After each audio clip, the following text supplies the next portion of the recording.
പ്രാന്തന്റെ റിവ്യൂയിലേക്ക് എല്ലാവർക്കും സ്വാഗതം. ഇന്ന് ഒരു സിനിമ കണ്ടു, ടർബോ എന്ന മമ്മൂട്ടി ചിത്രം. ഒറ്റ വാക്കിൽ പറഞ്ഞാൽ അടിപൊളി അടി ചിത്രം.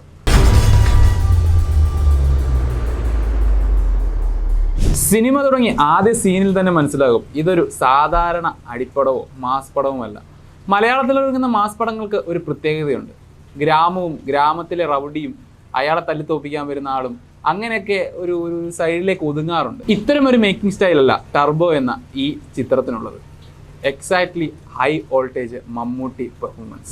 ടർബോ എന്ന സിനിമയെ പറ്റി പറയുമ്പോൾ എടുത്തു പറയേണ്ട ഒന്ന് രണ്ട് കാര്യങ്ങളുണ്ട്. ഒന്നാമത് വരുന്നത് അതിൻ്റെ ഡയറക്ഷൻ, രണ്ടാമത് ഇതിൻ്റെ സൗണ്ട് ക്വാളിറ്റി, അതിൻ്റെ സൗണ്ട് മിക്സിങ്, മൂന്നാമത് ഇതിൻ്റെ വിഷ്വൽ ആൻഡ് എഡിറ്റിംഗ്. വളരെ ഗംഭീരമായി ഒരു തിയേറ്റർ വാച്ച് നിർബന്ധിക്കുന്ന അല്ലെങ്കിൽ ഒരു നഷ്ടമായി പരിഗണിക്കാവുന്ന ചിത്രം തന്നെയാകും ടർബോ. മമ്മൂട്ടി എന്ന ആക്ടറിൻ്റെ സ്ക്രീൻ പ്രസൻസ് അതെല്ലാവർക്കും അറിയാവുന്ന ഒന്നാണ്. അദ്ദേഹത്തിൻ്റെ ഡയലോഗ് ഡെലിവറി അതും കൃത്യമായി പല സിനിമകളിൽ കൂടെ നമ്മളെ അടയാളപ്പെടുത്തിയ ഒരു നടൻ കൂടിയാണ് മമ്മൂട്ടി. അദ്ദേഹത്തിന് ഈ രീതിയിൽ അദ്ദേഹത്തിൻ്റെ ഈ കരിയറിലെ ബാക്കി മൊത്തം പടം എടുത്തിട്ടും ഇതെടുത്ത് നോക്കുകയാണെങ്കിൽ നമുക്ക് കൃത്യമായിട്ട് മനസ്സിലാകും കൃത്യമായി യൂസ് ചെയ്തിരിക്കുന്ന ഫൈറ്റ് സീക്വൻസുകളിൽ അദ്ദേഹത്തിൻ്റെ പ്രായത്തിൻ്റെ ഘടകം ഒട്ടും ബാധിക്കാത്ത അത്രമേൽ ഗംഭീരമായി കൊറിയോ ചെയ്തപ്പെട്ടിരിക്കുന്ന ഒരു ഫൈറ്റ് സീക്വൻസും സിനിമയും തന്നെയാണിത്. അവിടെ എടുത്തു പറയേണ്ട ഒരാളാണ് ഇതിൻ്റെ ആക്ഷൻ കൊറിയോഗ്രാഫർ ഫോണിക്സ് പ്രഭു. ഗംഭീരമായിട്ടാണ് നിങ്ങൾ ഓരോ സീനും കൊറിയോ ചെയ്തിരിക്കുന്നത്. പ്രത്യേകിച്ച് ഇതിൽ ആദ്യം തൊട്ട് അവസാനം വരെ നിങ്ങൾക്ക് ആക്ഷൻ കാണാം. സിനിമയുടെ DOP കൈകാര്യം ചെയ്തിരിക്കുന്നത് വിഷ്ണു ശർമ്മയാണ്. വളരെ ഗംഭീരമായ പല ഷോട്ടുകളും സീനുകളും അത് ക്യാപ്ചർ ചെയ്തേക്കുന്ന രീതിയൊക്കെ പലപ്പോഴും നമ്മൾ അമ്യൂസ് ചെയ്യാറുണ്ട്. ഇതെങ്ങനെ എടുത്തു എന്നുള്ളത്. അതിലൊന്നാണ് റിഗ് കെട്ടിയിട്ടുള്ള ഫൈറ്റ് സീക്വൻസ്. അത് 1-2 തവണ ഞാൻ കണ്ടെന്ന് തോന്നുന്നു. അതൊക്കെ വളരെ ഗംഭീരമായിരുന്നു. പിന്നീടുള്ള അതിൻ്റെ ട്രാൻസിഷൻസ് എഡിറ്റ് പറയാതിരിക്കാൻ പറ്റില്ല. ഷമീർ മുഹമ്മദാണ് എഡിറ്റ് നിർവഹിച്ചിരിക്കുന്നത്. വളരെ സ്മൂത്തായിട്ട് എഡിറ്റ് ചെയ്തിട്ടുണ്ട്. ഓരോ ട്രാൻസിഷൻ ഇപ്പോൾ ഫൈറ്റിൽ നിന്നുള്ള നിങ്ങൾ ട്രെയിലറിൽ കണ്ടിട്ടുണ്ടാകും, റോബോട്ടിക്സ് മൂവ്മെൻറ്റ് പോലുള്ള മൂവ്മെൻറ്റുകൾ കൃത്യമായിട്ട് ഒരുപാട് യൂസ് ചെയ്തേക്കുന്ന സിനിമയാണ്. അപ്പം അതൊക്കെ നമുക്കൊരു ഫ്ലോ കട്ട് ചെയ്യാണ്ട് തന്നെ അദ്ദേഹം എഡിറ്റ് ചെയ്ത് ചേർത്തിട്ടുണ്ട്. ക്രിസ്റ്റോ സേവിയറാണ് ഇതിൻ്റെ മ്യൂസിക് കൈകാര്യം ചെയ്തിരിക്കുന്നത്. എന്താ പറയുക, രാജ്ബി ഷെട്ടിയൊക്കെ വരുമ്പോൾ ലാസ്റ്റ് ഫൈറ്റ് സീക്വൻസിലൊക്കെ ഉള്ള ഒരു മിക്സ് ഉണ്ട്. അതൊക്കെ ഭയങ്കര ഗംഭീരമായിട്ട് അനുഭവപ്പെട്ടു. പിന്നെ എനിക്ക് എടുത്ത് പറയാനുള്ള ഇതിനകത്തെ പെർഫോമൻസുകളാണ്. മമ്മൂട്ടി എന്ന ആക്ടറിൻ്റെ കരിയറിലെ ഏറ്റവും നന്നായി അദ്ദേഹത്തിന് സ്റ്റേജ് ചെയ്തിരിക്കുന്ന അദ്ദേഹത്തിൻ്റെ ആ ആർട്ടിസ്റ്റ് അല്ലെങ്കിൽ എന്താ പറയുക നമ്മുടെ ആ സെലിബ്രിറ്റി സ്റ്റാർ വാല്യൂ കൃത്യമായി യൂസ് ചെയ്തിരിക്കുന്ന ഒരു സിനിമ ആയിട്ട് തന്നെ പരിഗണിക്കാവുന്ന ഒരു ചിത്രം. ബിന്ദു പണിക്കർ മമ്മൂട്ടി കോംബോ വളരെ ഗംഭീരമായിരുന്നു സിനിമയിൽ. അവരുടെ അമ്മ മകൻ ഒരു റിലേഷൻ വളരെ രസമായിട്ട് ചെയ്തു വെക്കാൻ ബിന്ദു പണിക്കർക്ക് സാധിച്ചിട്ടുണ്ട്. അതുപോലെ തന്നെ സുനിൽ എന്ന് പറയുന്ന നമ്മുടെ ആർട്ടിസ്റ്റ്, അദ്ദേഹത്തിൻ്റെയും ഫസ്റ്റ് മലയാളം സിനിമയാണെന്ന് തോന്നുന്നു. അദ്ദേഹവും സ്ഥിരം കാണുന്ന ഒരു ജോണറിൽ തന്നെയാണെങ്കിലും നമുക്ക് ഇതൊക്കെ കൂടിയാകാം ഇതൊരു മലയാള ചിത്രത്തിൻ്റെ ഫോർമാറ്റ് അല്ല എന്ന് എനിക്ക് പറയാൻ പ്രേരിപ്പിക്കുന്നത്.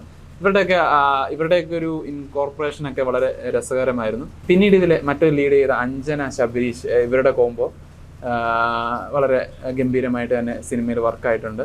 പിന്നീട് എനിക്ക് എടുത്തു പറയാനുള്ളത് ഇന്നത്തെ വില്ലനെ പറ്റിയാണ്. രാജ്ബി ഷെട്ടി കൈകാര്യം ചെയ്യുന്ന വെട്ടിവേൽ എന്ന കഥാപാത്രം ഗംഭീരമാണ്.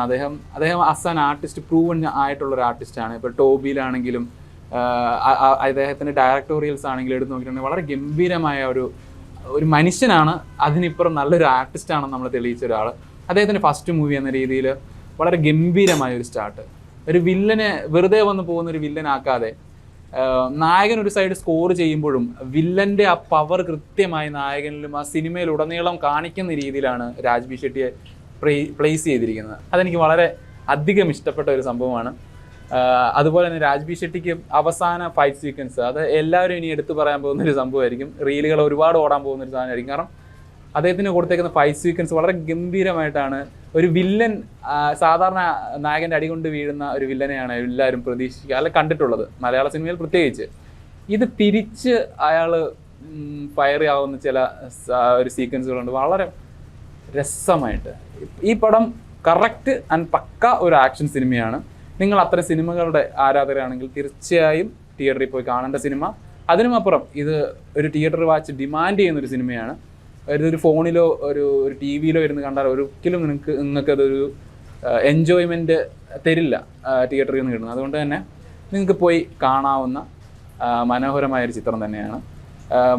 ബാക്കി ഇനി ഈ ടെർബോ എന്ന ഈ ചിത്രം തന്നെയായിരിക്കും മലയാള സിനിമയിലെ ആക്ഷൻ സിനിമകൾക്ക് 2 പകുതി നിശ്ചയിക്കാൻ പോകുന്നത്. ടെർബോയ്ക്ക് ശേഷമുള്ള ആക്ഷൻ സിനിമകൾ എന്ന രീതിയിൽ ഇനി വരാനുള്ള ചാൻസുകളുണ്ട്. കാരണം സ്ഥിരം കണ്ടുകൊണ്ടിരിക്കുന്ന കുറേ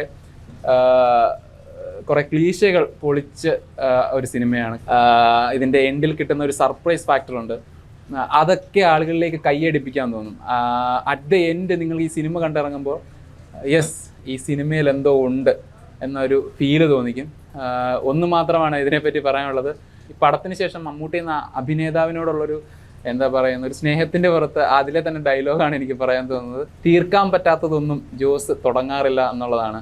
അങ്ങനെയാണെങ്കിൽ മമ്മൂട്ടി എന്ന ആക്ടർ തുടങ്ങി വെച്ചിട്ടേ ഉള്ളൂ, തീർന്നിട്ടില്ല എന്ന് വേണം പറയാൻ. അത്തരത്തിലൊരു സിനിമ. നല്ല മഴയാണ് കൊച്ചിയിൽ. ഈ തണുപ്പത്ത് നല്ലൊരു ചൂട് പടം തിയേറ്ററിൽ പോയിരുന്ന് കാണണമെങ്കിൽ ടെർബോ ബുക്ക് ചെയ്തോ.